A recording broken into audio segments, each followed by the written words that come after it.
Hello, magandang hapon po o magandang araw po sa inyo mga ka-WordPress.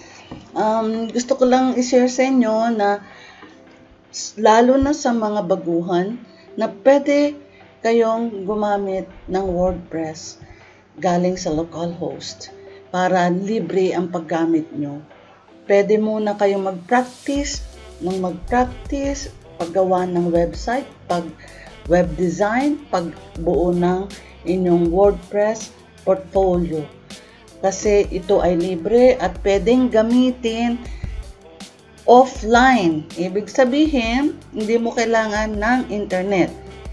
Ito, take note naman, kakailanganin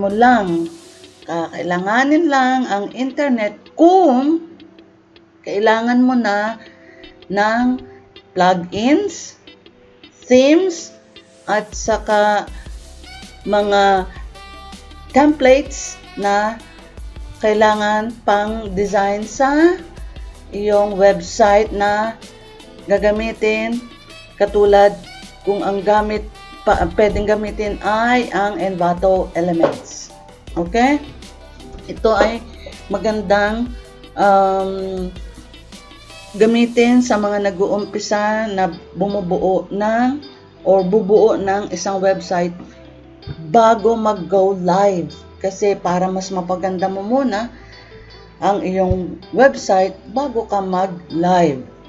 Maayos mo muna siyang mabuti ng libre at kahit hindi ka nakakonect sa internet. So, ang unang step na gagawin natin ay syempre ay para mag-download ng software from bitnami.com website.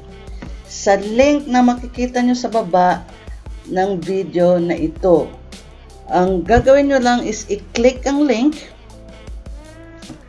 at pagka-click nyo ng link, mapupunta kayo sa bitnami.com website.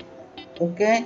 So, sa website na ito, makikita nyo sa bandang ibaba na may 3 kayong pagpipilian na operating system. Depende yan sa system na gamit nyo sa computer. May Windows, may Apple, may Linux. Sa akin, ang gagamitin ko ay Windows. At siguraduhin na ito ang iyong i-click kasi hindi importanteng gumawa ng Bitnami account during downloading.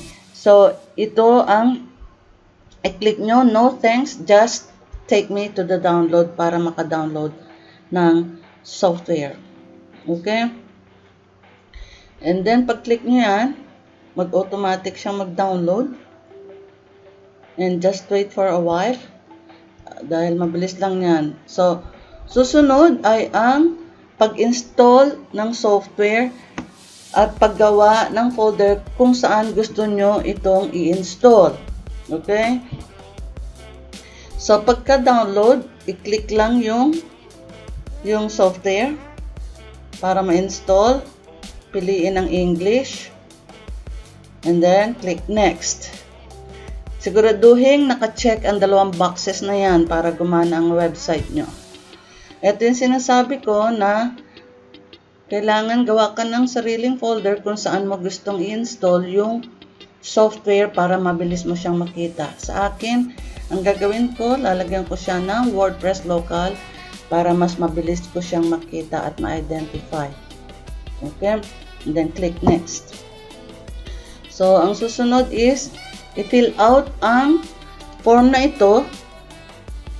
Sa real name, sa box ng real name, hindi importanteng real name ang ilalagay. Pwedeng alias, pwedeng nickname. Okay? Pwedeng alias, pwedeng nickname. Okay? And then your email address, ilagay ang email address. Yung sa login name, pwedeng parehas kung ano yung inilagay mo doon sa unang box. For example, naglagay ka doon ng alias mo na educator, kunyari. Pwede mo rin siyang ilagay sa login name mo na educator. Pwede silang pareho. So, and then, create ng password. Confirm your password. And, of course, click Next. So, pag-click nyo ng next, makikita mo na yung blog name box na yan. Ibig sabihin yan, maglalagay ka kung ano yung gusto mong ipangalan doon sa WordPress website mo na gagamitin. Okay? So, pwede ring alias, pwede ring nickname, anything you want. Ang sa akin, for the presentation purposes, is, ang ilalagay ko is my local website. Okay, and then click next. So, dito naman, kung gusto nyong mag-configure ng email nyo, para just in case may client na kayo, so, pwede kayong makipag-communicate through your website pag-configure nyo ng email. Okay? So, kung hindi naman ready, pwede namang hindi. So, kung gusto nyong mag-configure, kailangan naka-check ang box na yan. Pero kung hindi pa ready, wag munang i-check, mag-click lang ng next. Okay, then click next. Okay. Wait for the installation. Okay, click next. Mabilis naman ang pag-install niyan kasi maliit lang ang size ng software. Siguraduhin naka-check ang box na yan para siguradong mag-work ang WordPress installation na gagamitin mo. And then, click finish. Tada! O, diba? Napakabilis. Ngayon, naka-install ka na ng WordPress. Para makita mo yung website na in-install mo, ang itatype mo ay localhost/WordPress and then press enter. Tada! Ayan na ang website mo. So, para mapaganda mo yan, kailangan mong magpalit ng theme, kailangan mong gumamit ng plugins, kailangan mong pumili ng mga templates para mas mapaganda mo ang website mo. So, paano mo siya maaayos o malagyan ng mga magagandang design o pag-design? Paano ka ba makapag-login? Okay? Para magamit mo yung WordPress installation mo. Ang gagawin mo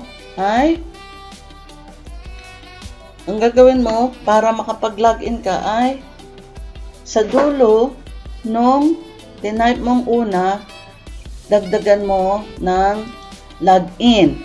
And then, press enter.